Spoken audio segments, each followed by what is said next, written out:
I pledge allegiance to the flag of the United States of America and to the republic for which it stands, one nation, under God, indivisible, with liberty and justice for all.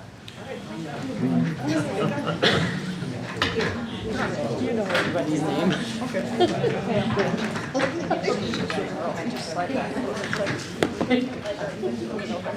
Do you want to go work on trying to get some? Because she didn't text me back yet. Are you good? She said she'll just go the names and then I can. Nobody else is here. Everybody except not her, but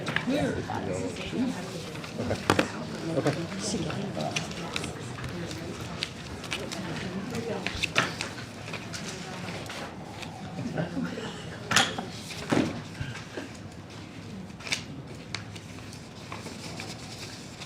Come on.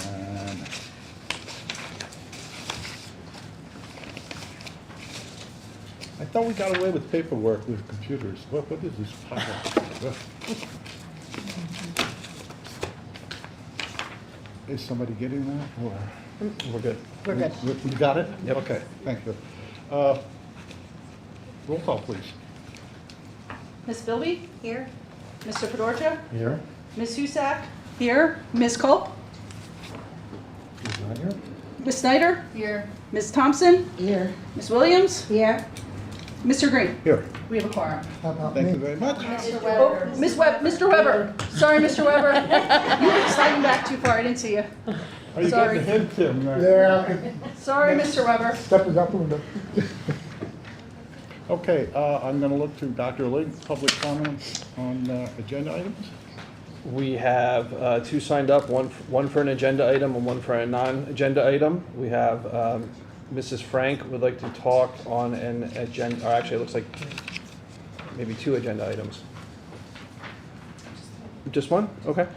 Which one is it? I was just going to add to some student events happening after. Okay, if I forget, just turn up and throw something. Will do. Okay? And the other one? And then non-agenda item, Mr. Crispin has field usage for non-agenda item, which would be for the end of the meeting. Okay, thank you very much. You've all received copies of the minutes of the school board meeting held on February 9th. Is there a motion to approve? The motion, is there a second? Thank you. Any additions or corrections? Hearing none, all those in favor signify by saying aye. Aye. Opposed, no. And so ordered. CLIU, Ms. Husak. Sure. I have no report really this evening. We did not have a February meeting. Our meeting will be next week down at the IU starting at 6:30. Thank you very much. Mr. Fedorcha, anything Okay. from? I have just a few items because we had the shortest meeting ever. My wife was figuring out what I was doing the other months. But on the 26th, we had a visit from the Secretary of Education, members of the administration and board members, along with our superintendent of record, Dr. Link, and other superintendents were there. It was really gracious for her to be there. She was wonderful. I think she was very impressed with the school, the students that we also brought in to do the tours of the building and so forth. Certainly vocational education is the top of the list right now in most of the governments looking at education. So we're very happy to have her there. On the 27th then, Senator Coleman came to visit our early childhood program, and he spoke to the students because, again, that is a highlight of a lot of things going on in the country as far as child care.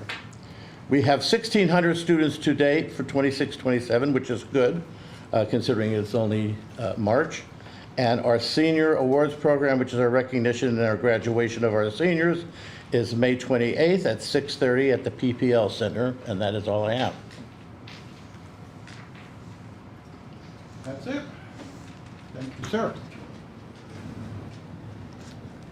Anything legislative? Nothing today? Okay. Thank you. Lehigh Carbon, two things. First of all, we're currently working through middle states. I don't know if you're involved in that at all, but it's cumbersome, time-consuming. I can't believe how many people are spending how much time on it. I assume it's similar in the school district. I don't know. It's just amazing when we get reports on how many people are spending how much time on things. The other thing, of course, that's been hitting the news is the data breach. Once again, a lot of that is confidential. I can say this. Yes, there was a data breach. We don't know for sure to the extent of what it was. We have hired professional people to come in and check the data. We have legal counsel in, our insurance company, et cetera, et cetera, et cetera. While I wish I could say 100%, we don't think there was any data breach, that any information got out. We're not 100% sure. We're 99.9, but until that happens, you know, you can't say no data was lost until we're 100% sure. So we're working through that, and hopefully we'll get some outcomes. It's something that can happen today. A friend of mine got scammed recently. My credit card was scammed recently. It's amazing how quick some of this stuff can happen and you don't even realize it. So those would be the two things for L-Tri-C tonight. With that, we'll move into, you got copies of the committee reports and meetings. They're attached. Our student reps. are not here tonight. Our student reps are both attending a theater function for us. Okay. Well, that was the quickest page one we ever had. Anything? Nothing tonight, thank you. Okay, we're moving along. Dr. Stoker. Thank you, Mr. Green. I have two items to speak about this evening, but I'm going to actually start with the data report, if that's okay, because the other one will be incorporated into that data report. So Mr. Pine and I are going to present.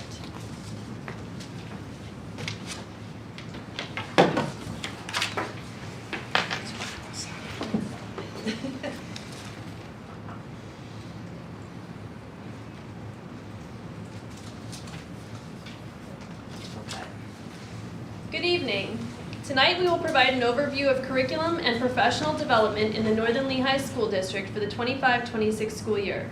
Our goal is to highlight how we support high-quality teaching and learning by ensuring our curriculum is aligned to standards, responsive to student needs, and supported through ongoing professional development.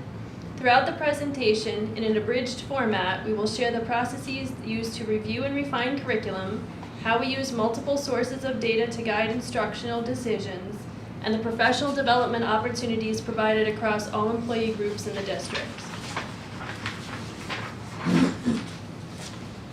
At this time, I'll turn the presentation over to Mr. Pine, our Director of Educational Technology, Curriculum and Instruction, to discuss curriculum.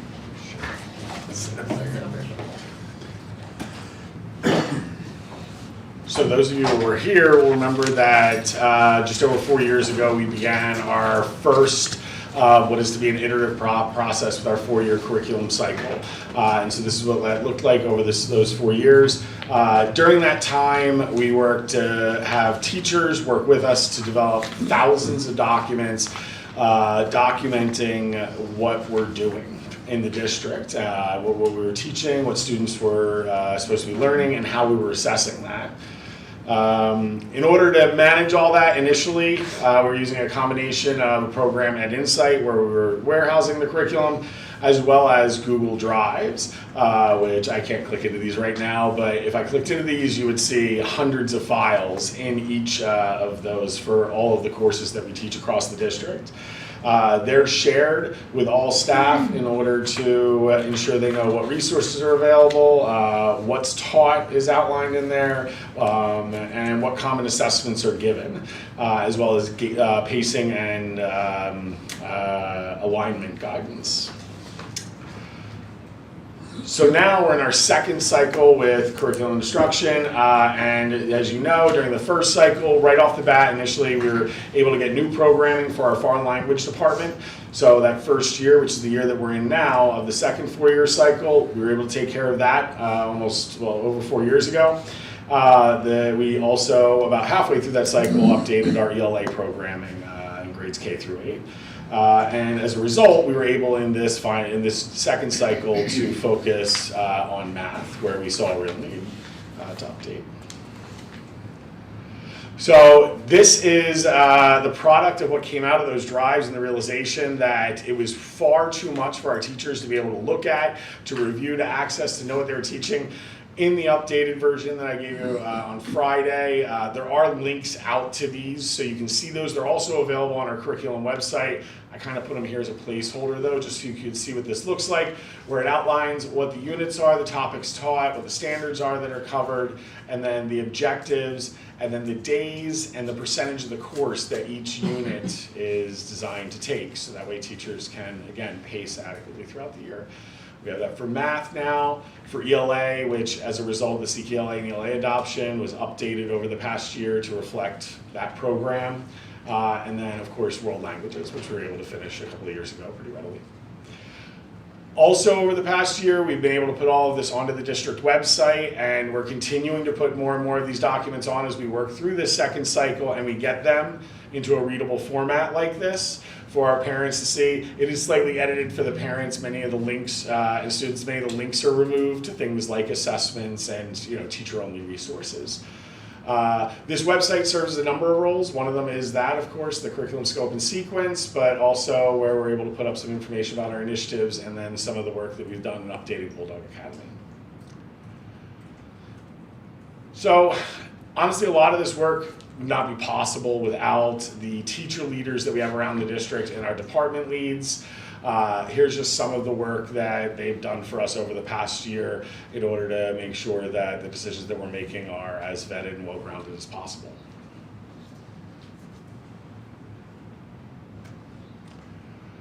And then obviously just new things that have come up. So there has been stuff that's outside of the curriculum cycle that we've also been developing over the past year. Obviously the Career Pathways Framework for students at the high school, new financial literacy and AI for research course, road music programs such as guitar, piano, and music appreciation, the adoption in this upcoming year of AP chemistry at the high school, and then obviously the development of the plan for the revitalization of our business and tech ed program.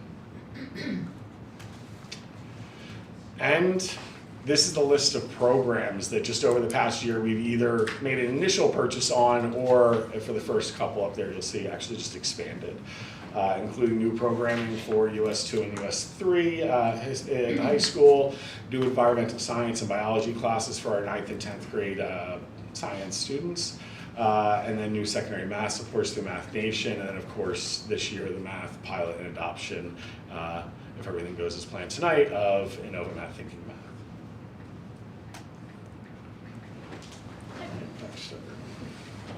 Across the district, we use a variety of assessments. These are the assessments that we're currently using. They are local assessments, they're state assessments. Over the years, we had different things at different grade levels, and we've really tried to streamline that across K-12 wherever we're able to do that. So those are the assessments that we currently use to measure progress, academic progress with our students. On the next slide, you'll see some additional data points that we use across the district with regard to culture, climate, safety, and well-being. Some of these are given every year. For instance, Renaissance Fundamentals, which was the old PASS program. We give that screener twice a year, once in the fall and once in the spring. Things like the PACE survey, that's in certain grade levels like 4, 6, 8, 10, and 12, and that's every other year in odd years. So assessments are given, or these screeners are given at different times. At Northern Lehigh, we also hold 3 strategically placed data days throughout the school year. Typically those are October, February, and May, and they are strategic because those are times that we get assessment data in to the district.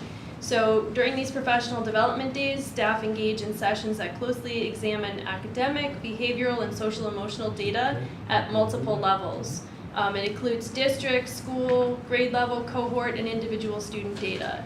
As outlined in the previous 2 slides, educators dig deeply into these data to inform lesson planning and to guide instruction using the insights gained to drive and differentiate to better meet the needs of all of our students. The next section that we will talk about is professional development. We'll highlight some of the learning opportunities that have taken place across the district this school year to strengthen staff understanding, support our work, and improve student outcomes. What follows is not comprehensive, but rather some highlights. So this is my only part of professional development. I just wanted to take a moment here. A lot of the stuff that I'm going to talk about is attributed directly back to the work of our tech integration specialist, Ms. Amanda Mariana, and the work that she does in order to make sure that the professional development that we're offering teachers is timely and in the situations they need it in. And so we've really been working to create more diverse opportunities for teachers to get professional development that is directly related to their work. One way that she's done that is through the Classroom Collaborative, which is a before or after school program that runs over a series of months in order to have teachers collaborate together under her structure and guidance in order to learn more. Classroom Collaborative models, it's born out of School AI, but we're actually expanding that model through other cohorts that we're running throughout the course of the year on things like AI, and then I know we've been talking a lot about math lately. Her work with teachers on building thinking classrooms and Peter Lilledell's research and like the practices in the classroom, I think has been instrumental in getting our teachers to the place to be able to have those conversations and work through things that we needed to work through in the pilot.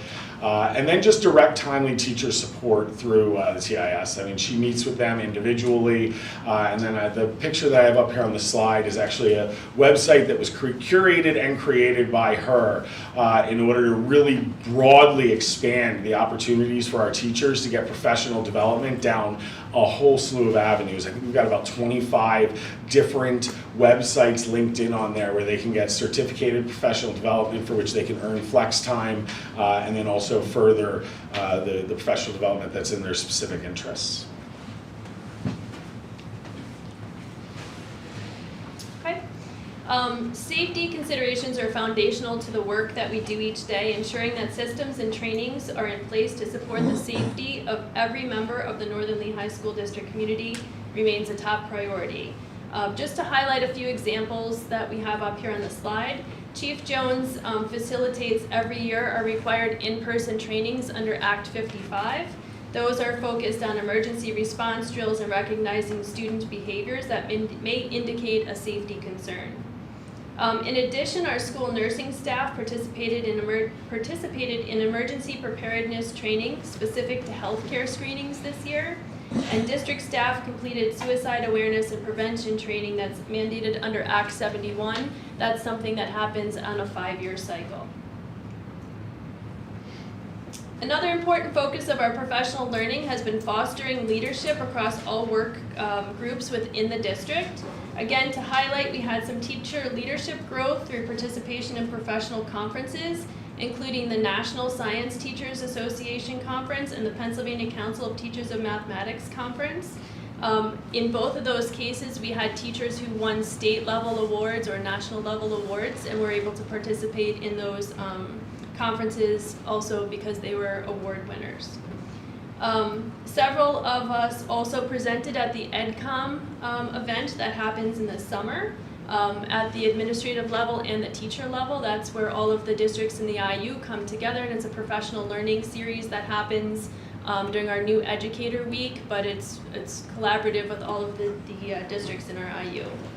Lastly, our administrative team is also participating in a 4-part leadership learning series through the Pennsylvania Principals Association, including sections such as leading a culture of high expectations and strong relationships.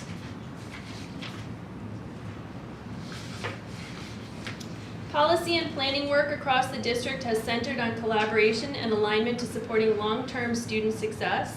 One example is the development of our comprehensive guidance or 339 plan, which was the result of strong collaboration effort with our advisory council, of which Mrs. Snyder is an active member, and I want to thank you for your participation on that group. I'd like to recognize the core team of vice principals and school counselors who contributed significant time and expertise to this work as well. And then many of the people that sit in this room are also members of that group. And you'll see this evening that our comprehensive guidance or 339 plan is on the school board agenda for approval. That's a collaborative effort that took almost a year, in the process of putting that together. So we look forward to a vote on that this evening. Our curriculum solutions work has focused on providing professional learning that directly supports classroom instruction and student engagement. Many educators across the district participate in learning around building thinking classrooms in mathematics, as Mr. Pine said. We also continue to participate in content area networking meetings through CLIU 21. These have been particularly well received by our Encore teachers who value collaboration with peers in related disciplines, and maybe there isn't a counterpart within their own district or at the elementary or secondary level, but they're getting to participate with their counterparts in other districts. Finally, our educational travel leaders have been working with EF Education First and taking trainings related to that experience as we prepare to launch our first district overseas trip this June to Italy. Supporting the diverse needs of students has remained a priority through targeted professional learning focused on student supports. Highlights this year include training through the WIDA network, including teaching multilingual learners social studies through multiple perspectives.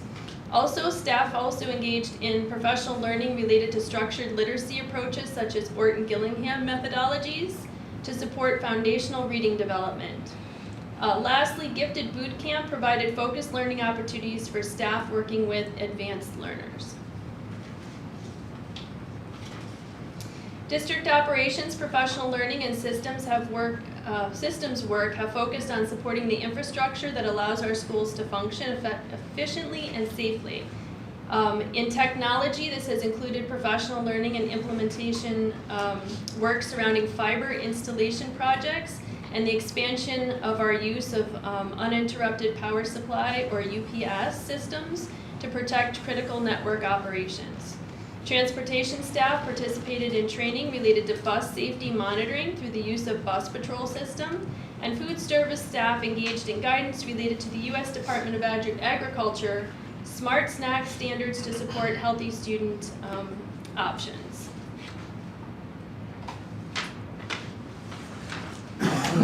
Thank you for viewing our presentation on curriculum and professional development this evening. If you have any questions, you can please feel free to email me at tstoker@nlsd.org.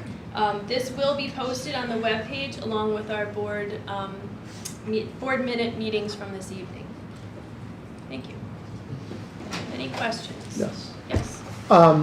Going all the way back, I think it's like slide 2 or 3 with the 5-year plan, or that one there, the one you just passed, that one. This one? So I think I kind of heard it, but I experiencing this myself. The first year cycle we went through this, we looked at and developed our curriculum, and the teachers worked with this. Now going through this a second time, they're not going to be developing new curriculum. So what are your expectations, and what will it look like? So right now, I mean, we're doing some refining, because even as we went through that first 4 years, we realized we had some refining to do, but there will not be a complete rewrite again. That was really just because of a lapse of a serious period of time where there was in a lot of areas there was no written curriculum, or where there was, it was like very outdated. What I anticipate from here on out is actually what we've been seeing this year, which is one of two things. One, we take a look at it again. Is it working for us? Is there any place that we need to update or alter? Are there opportunities that we're missing that we didn't realize the first time around? But then also with some things like the ELA and math, some of those basically rewrite themselves at this point, right? So when we adopt the new math program, a lot of that, just like it was when we wrote it for Eureka, is sort of outlined within there. But no, we will not make any major rewrites unless we have any major changes. The only thing I'll add to that is, like, we know the health and phys ed standards are changing. Some of the other standards are coming up at changing at the state level as well. So that will trigger some potential differences in what we're doing. Okay, and then with professional development, with the new curricular resources, we vote on, will the teachers have time during in-service time to work with and collaborate on these new materials? What would that look like then? Yeah, so, well, two things. One, we usually end up pairing some sort of structured learning with that available time, particularly with a new program.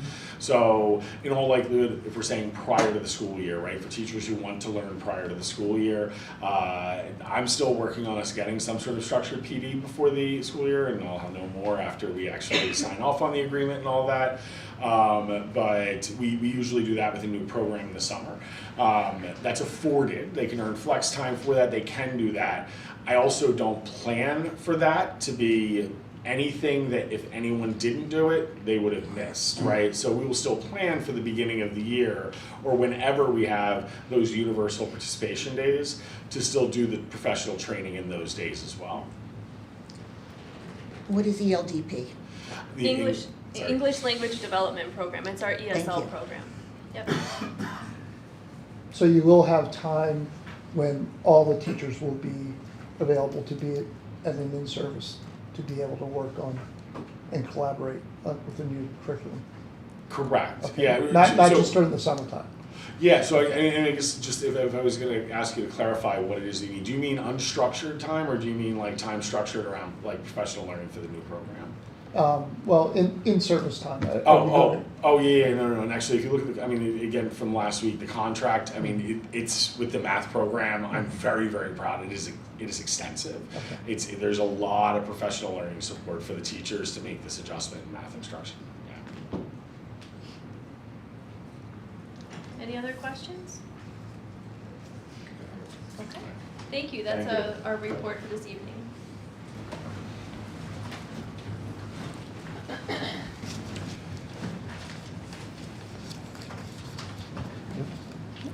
Are you ready? I'm ready. Go for it. First of all, on the board agenda tonight is the approval of the budget that completed June 30th of 2025. I do have hard copies in my office. If anybody is interested and wants a hard copy, I can give it to you, okay? So now I'm going to roll into our 26-27 school year budget, and I'm going to turn it over to Dr. Link. Thank you, Mrs. Molitores. So this will be our first detailed presentation on the proposed preliminary budget for 2026-2027, keeping in mind that this will go through several iterations as we get to the approval date, which will happen actually this year in May. So we have time to let it sit for the final approval for public review in the end of June. I'm sorry, April, just because of how the board meetings fall. We'll have to have a approval of a preliminary budget so it can sit and be examined publicly before the final approval of the budget, which has to occur by the last day in June.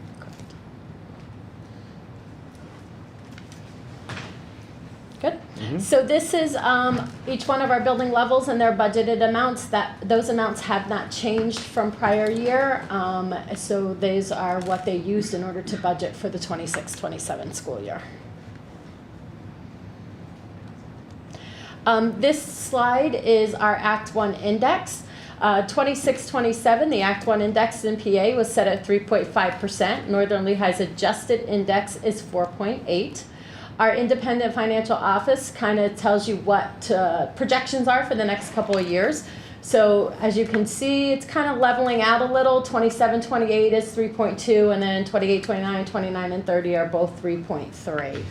And then the next section of that slide is the PCERS. The below projected rate is as of June of 2025. We are going to see for the 2026 school year a 33.59%, and it is projected to slightly climb over the next couple of years, leveling out in 2029 at 35.17%. Okay, and here we have our district profile, which we share every year with our kind of best projections of grade level enrollment for the 26-27 school year. The current numbers for this year and the numbers for next year do not take into consideration all of the non-NLSD students in our buildings that attend intermediate unit classrooms. So they are not captured in this count. And also in this, we do not include in this count the students that are Northern Lehigh School District students, but attending out-of-district placements, so they're not physically in our buildings.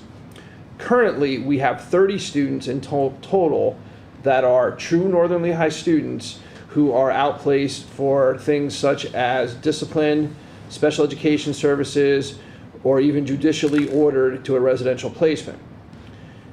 This is 6 students less than last year at this time. Last year, we made a commitment that we were going to try to start bringing students back into the school district and serving them within our own classrooms, which is why we added an emotional support classroom and a life skills support classroom.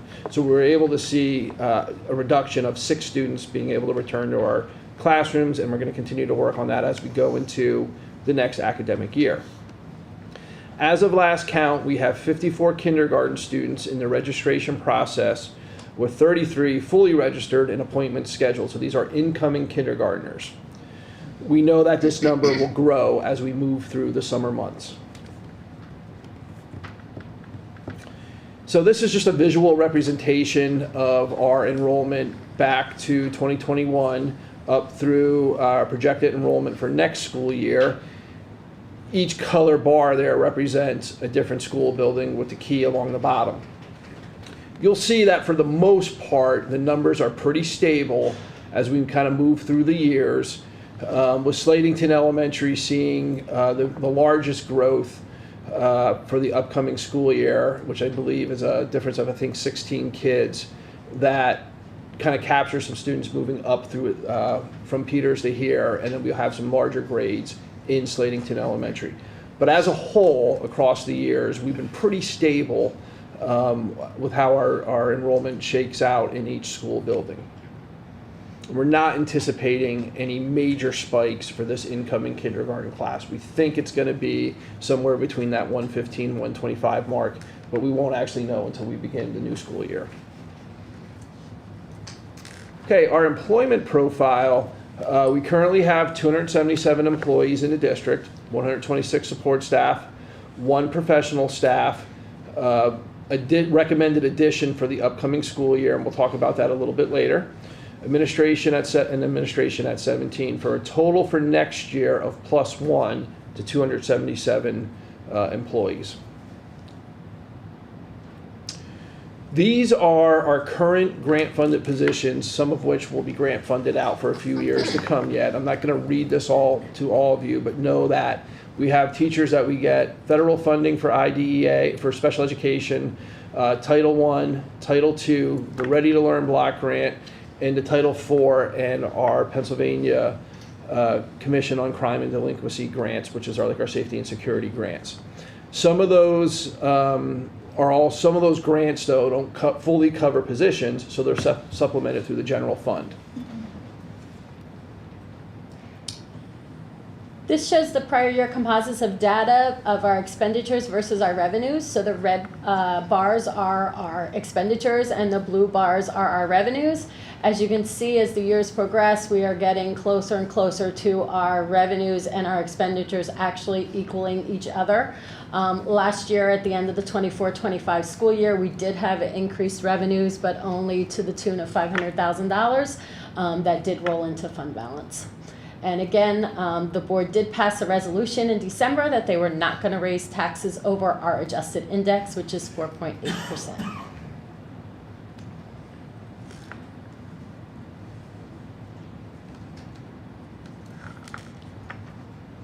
This is our fund balance. We ended the end of June 30th, 2025 with a little over $18.5 million in our fund balance.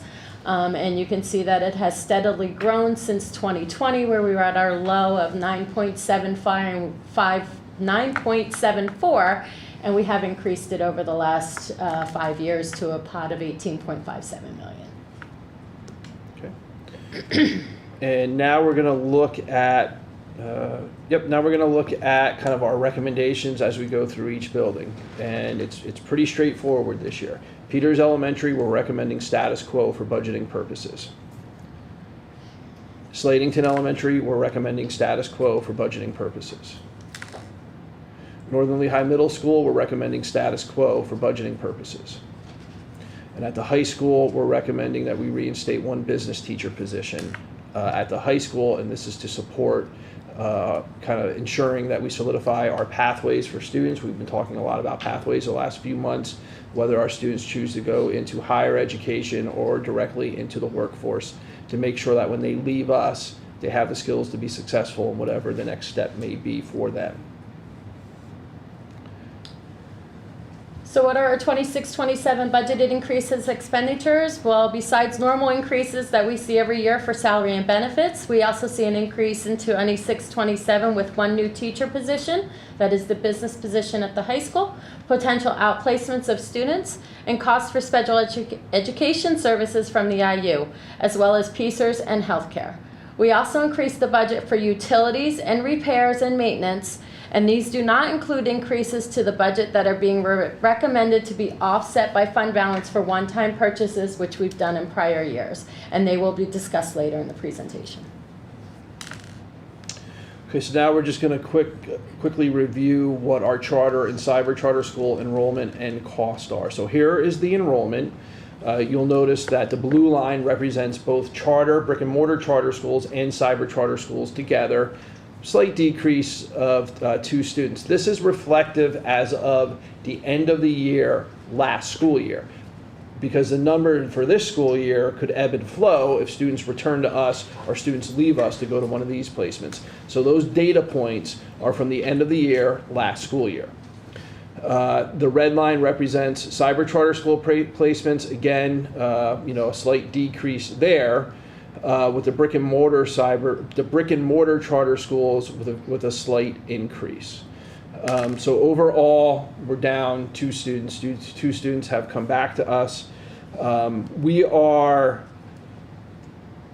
anticipating or optimistic that we'll see these numbers continue to lower because of the recent legislative changes on how students can enroll in particular, cyber charter schools if they are considered habitually truant.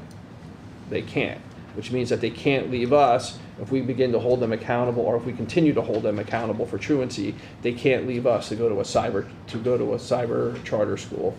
So we're hopeful that some of those numbers will continue to drop there, especially in the cyber charter school arena. Here are the costs associated with those numbers as of the end of last school year. So overall charter school funding, brick and mortar and cyber charter school, through last year we spent $2.26 million.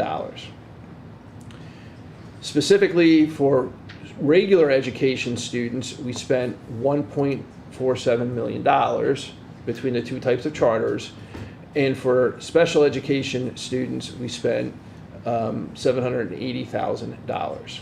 Now, again, we're hopeful that with the recent legislative pass, they've also readjusted the formula, in particular for students with disabilities attending charter and cyber charter schools. The cost for a student to attend, I'll share it with you right now. For the current school year, so the 25-26 school year, for a regular education student in a brick and mortar charter school, the cost is $15,279. For a regular education student in a cyber charter school, the cost is $13,852. For a student with an IEP in a brick and mortar charter school, the cost is $36,510. And the cost for a student with an IEP in a cyber charter school is $26,180. So that cyber charter school, although in my opinion not truly representative of the cost to educate a child in a cyber charter school, even if they have disabilities, is lower than it would have been in years past because of how they restaged the different tiers of costs for students with disabilities. We are grateful from the current state budget, but I still think there's work to do in that area.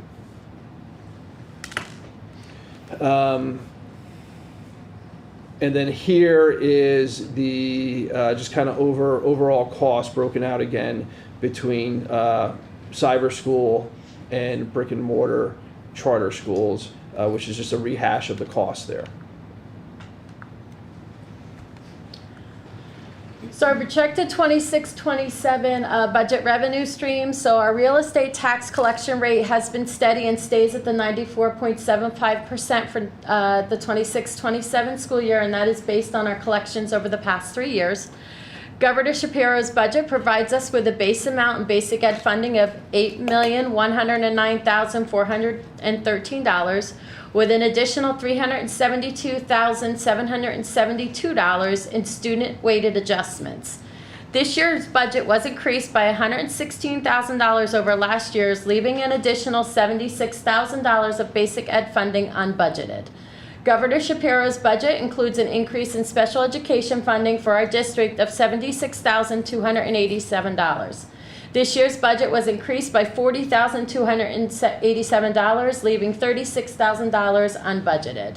If the governor's budget passes as presented, we will add the additional $112,000 to revenues at the completion of the 26-27 budget year.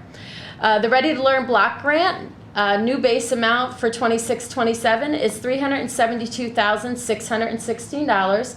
There is also additional new proposed funding for adequacy and tax equity funding, which total $50,000, which is currently not in the budget because we're not sure if we'll get that adequacy funding or the tax equity funding. If we do, we'll add it to the budget. This is just a snapshot of where we ended our fund balance as of June 30th of 2025. So again, our ending total fund balance was $18,566,000. We have assigned current year fund balance usage, which is the highlighted in yellow area of $1.32 million. And those are used for one-time purchases, healthcare increases, debt service payments, and PSERS increases. And then also, probably about 5 lines under that, you'll see the capital reserve fund transfer. That's that $3 million, and we did already do that. So right now, as of today, sitting in our general fund is $15,566,761 because that $3 million is over in our capital reserve projects now. Okay, so now we're going to talk a little bit about the long-term fund balance expenditures.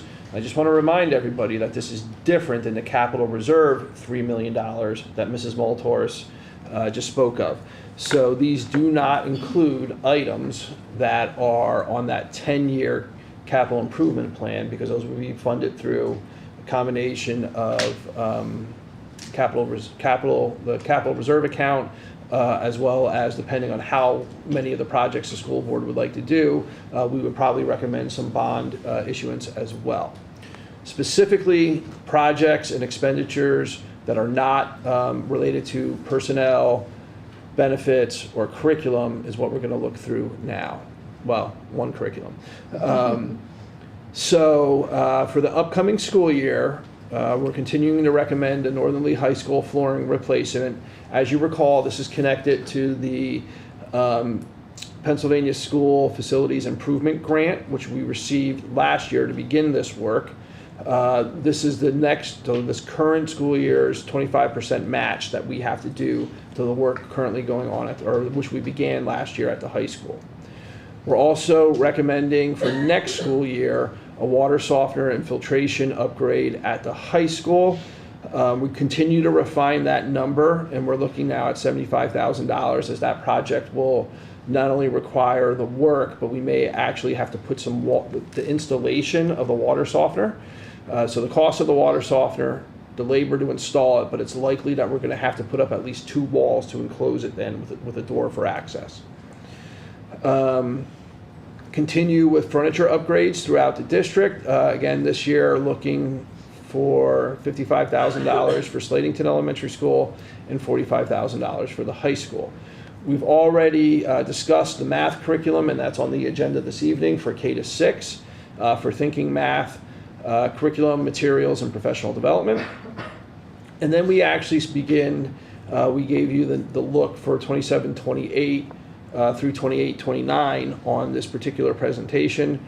We begin furniture replacement at Peters Elementary School, furniture replacement at the high school, security camera upgrades, which are currently researching what that projected cost may be, math curriculum for 7th and 8th grade, which this is just if we were to continue with Thinking Math in 7th and 8th grade.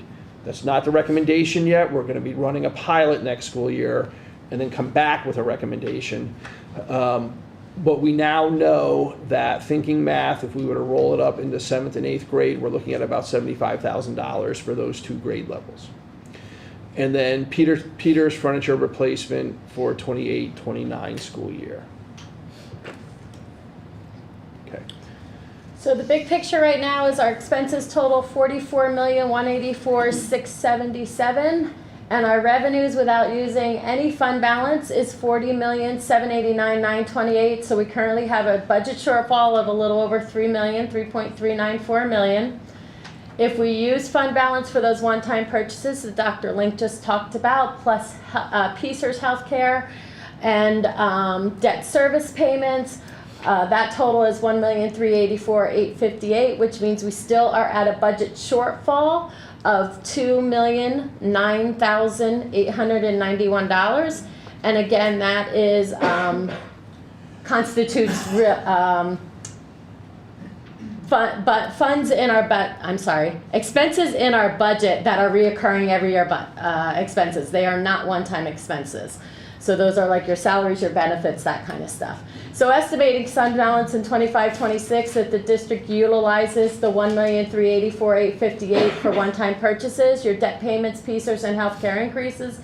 Our general fund balance would end at $14,181,904. If you ended up saying we're going to take everything out of fund balance, currently right now we would be at $12,172,013. However, I have not looked at our projections for ending 25-26 yet to see whether I think we're going to realize any kind of increased revenues and that outpaced our expenditures, and that we would be putting more revenues or money back into general fund balance at the end of the 25-26 school year.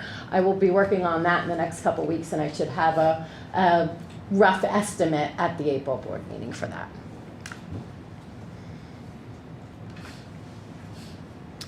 So basically, here's the real estate tax increase from prior years. We went back to 2021 through 2026-27. So that shows where the preliminary was, and then it shows where we ended up doing our final tax increase.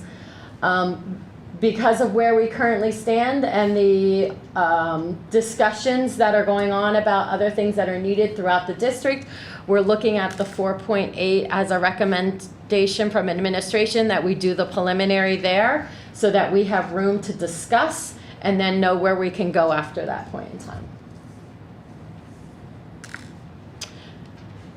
So if we do our tax revenue projections at the 4.8%, we would realize $885,000 in additional tax revenue. So as I talk every year, we live between two counties. A true 4.8% is not a true 4.8% for us.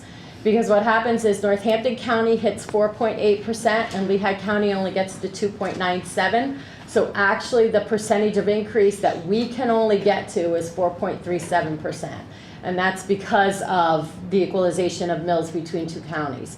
There is legislature out there right now they are trying to get passed that would allow us school districts that are multi-counties that we can tax each county as they should at their full amounts so that we would realize 4.8 in Lehigh County and 4.8 in Northampton County or 3 in one and 3 in the other. Just on an off note, I looked at 4.8 on both of them. If we raise Lehigh County to 4.8, we would be looking at about another $300,000 in additional revenue. So that's the hurt that this equalizing of mills between two counties costs school districts that are spread between two counties. Okay, so for administrative recommendations and direction sought from the school board, we are recommending that utilization of fund balance for one-time purchases, debt service payment, PSERS, and healthcare costs. All school districts this year are struggling with the spike in healthcare costs. Locally, we're looking at about 17.5%, and that's with the backing of our consortium. And that's not even the highest in a multi-county area. Healthcare costs are probably the primary driver behind all this. We're also recommending to pass a 4.8% preliminary tax increase in conjunction with utilization of fund balance to close the gap, in addition to generating some revenue for upcoming years for capital improvements. And administratively recommending that additional position of one teacher in the business department at the high school. This evening, there is no formal action required tonight, other than if you have any questions to be answered or if you want to share any current thinking with us. But there's nothing on the agenda this evening for to vote on. So at this time, we'll open it up for questions from the school board members.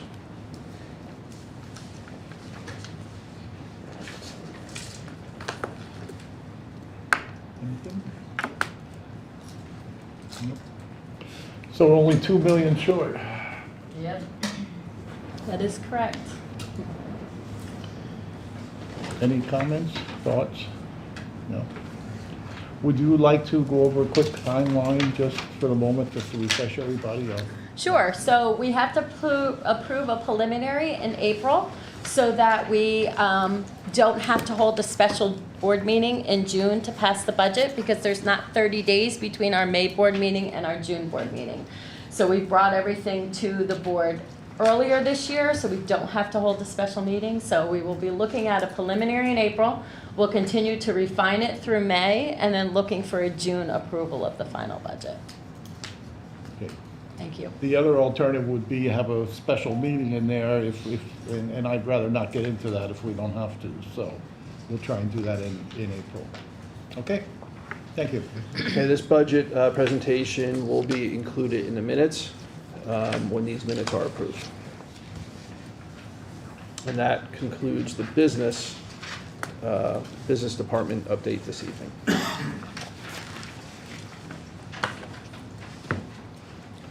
You're up. Okay, thank you, sir. So this evening, I'd like to start by recognizing two members of our faculty who have announced their retirements. First, Mr. Michael Hammond, a high school special education teacher. And Mr. Hammond is retired, or has retired actually, after 21 and a half years of service to the Northern Lehigh High School. Mr. Hammond received his Bachelor's of Arts degree from Kutztown University. He continued on with postgraduate work at DeSales University to obtain his professional certificate in special education. While at Northern Lehigh, Mr. Hammond taught special education at the high school. He will be truly missed by the students and staff and many of the students' families that he has supported over all those over 2 decades. So again, thank you, Mr. Hammond, for your dedication and service to the Northern Lehigh School District, and we wish you well on a well-earned retirement. Also on the agenda this evening, you'll see that Mr. Anthony Jordan will be retiring after 24 years of service to the Northern Lehigh High School. to the Northern Lehigh School District as a technology education teacher at the high school and middle school at the end of this current school year. Mr. Jordan received his Bachelor's of Science in Education degree from Kutztown University. His postgraduate work was completed at DeSales University, where he received a Master's in Education Technology K-12. One administrator noted Mr. Jordan makes genuine and successful efforts to ensure all students are well served by the school. Mr. Jordan will be truly missed by the students and staff of Northern Lehigh School District. Thank you, Mr. Jordan, for your dedication and service to the Northern Lehigh School District and all the students and families that you have supported over almost a quarter century. We wish you a happy and well-deserved retirement. This evening, I would also like to recognize two Northern Lehigh High School students who also attend Lehigh Career and Technical Institute, or as we often call LCTI, and who performed exceptionally well at the State DECA Conference held February 17th to the 20th at Hershey, in Hershey, Pennsylvania. We're very proud to recognize their accomplishments. First, Savannah Hall, a senior, placed second in the school store retail operations, earned a PA DECA scholarship of $1,000, and was recognized for the Gold Certificate School-Based Enterprise Retail Operations, specifically for her work in support of the salon at LCTI. Next, Mallory McIntyre, also a senior, placed first in a chapter banner team event and first in the PA DECA International Career Development Conference pin design competition. So she's actually going to design the pin for the national competition. This is the second time in recent years that we had somebody win this particular honor. I should say somebody earned this particular honor because they work hard for it. Both of these students have also qualified to compete at the DECA International Career Development Conference in Atlanta later this month. We congratulate them and wish them the best as they represent their schools at the national level. Peters Elementary School recently had a very successful and fun event.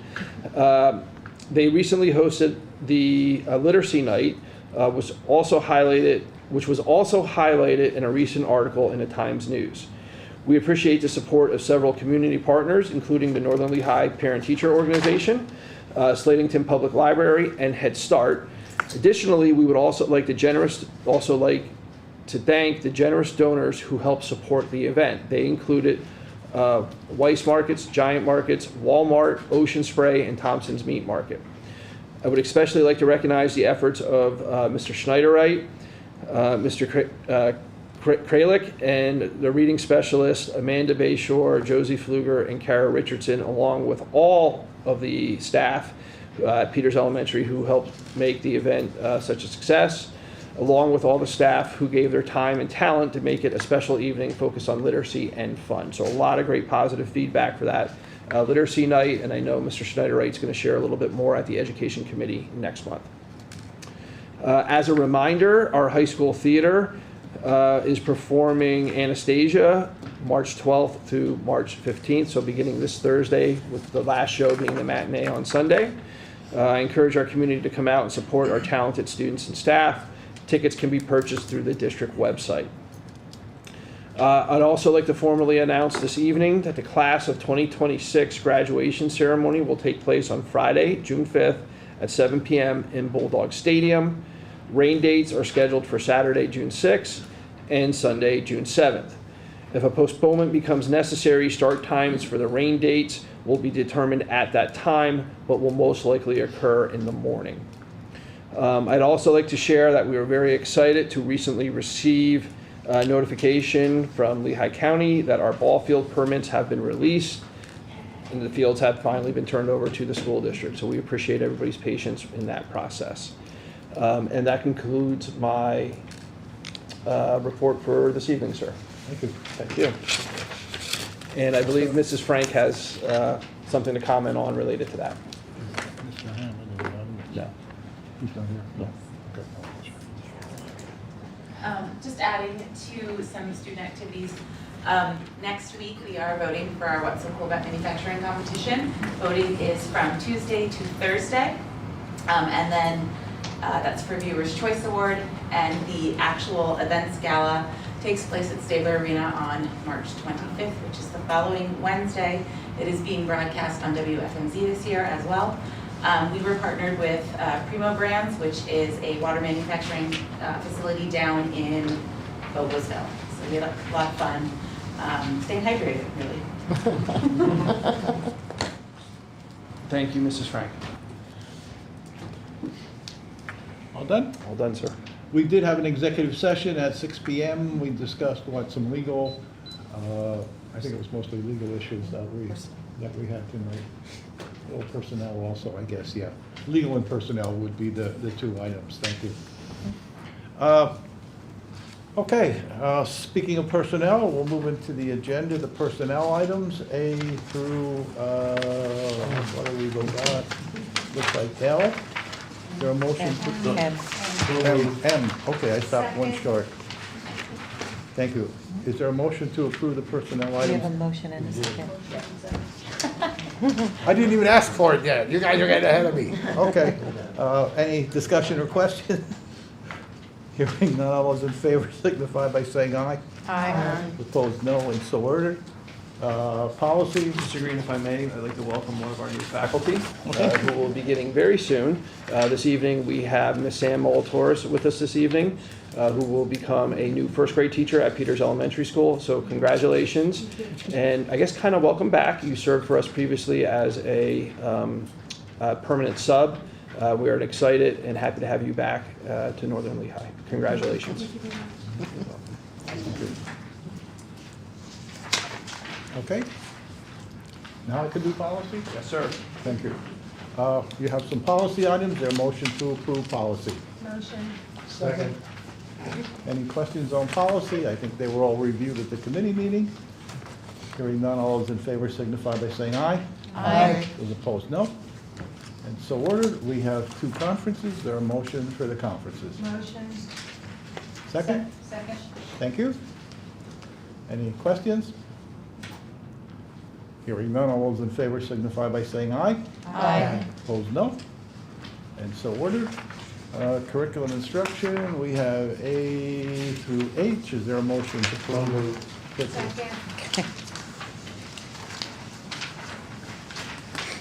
Any questions on any of those? Hearing none, all those in favor signify by saying aye. Aye. Opposed, no. And so ordered. I have nothing under old business. New business, I guess we have to separate these. Item A, Northern Lehigh School District trustee to represent L-Tri-C. Is there a motion for someone to take that position? I would like to nominate Mr. Green. He's done a great job for the past couple of years, so. Thank you, sir. I don't know if I want to stay for 6 more years, but I'd like, take it for a while. Are there any other nominations? Any other nominations? Not, is there a motion to close nominations? So moved. Is there a second? Second. Thank you. All those in favor of closing nominations, please signify by saying aye. Aye. Opposed, no. And so ordered. The secretary will cast the unanimous ballot. Thank you. I appreciate it. I'll try and serve for a while. Again, I don't know if I'll make 6 more years, but we'll do a little bit and see where we go. Okay, other item B, under new business, there a motion to approve item B? Second. Motion second. Any questions or discussion? Hearing none, all those in favor signify by saying aye. Aye. Opposed, no. And so ordered. Moving on to financial, we have A through, I think, J, if that's correct. Motion to approve financial.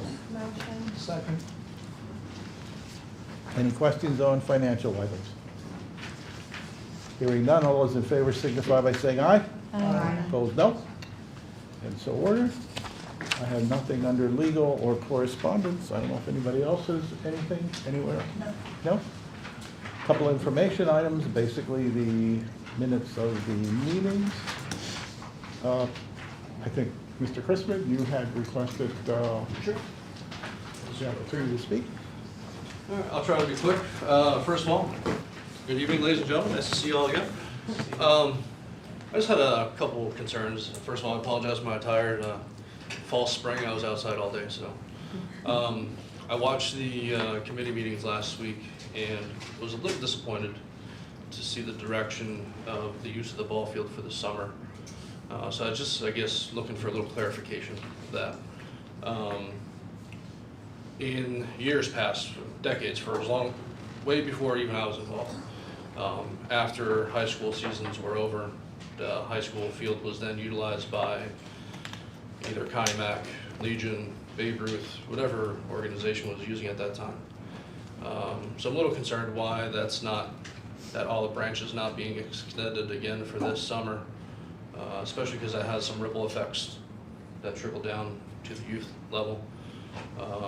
And also attached to that is you guys proposed possible pay to use for outside organizations. We submitted emails asking if our youth association would be considered an outside organization, and we were not given direction on that yet. So I guess we're just curious on that, just so we can plan accordingly with all these moving parts going on. I'm not sure if you guys are familiar with how summer seasons typically go here in the Northern Lehigh area, but typically, your scholastic season runs from right now till second week of May. Then there's usually about a 2-week off period, and then the summer season usually starts immediately after that and runs till roughly the 3rd week of July. And then after that, baseball is usually over for that level. So I'm just asking for a little guidance, a little clarification, because how you guys dictate how that moves forward, it rolls downhill to things that we have to do at the youth level to accommodate changes that we have to plan for accordingly.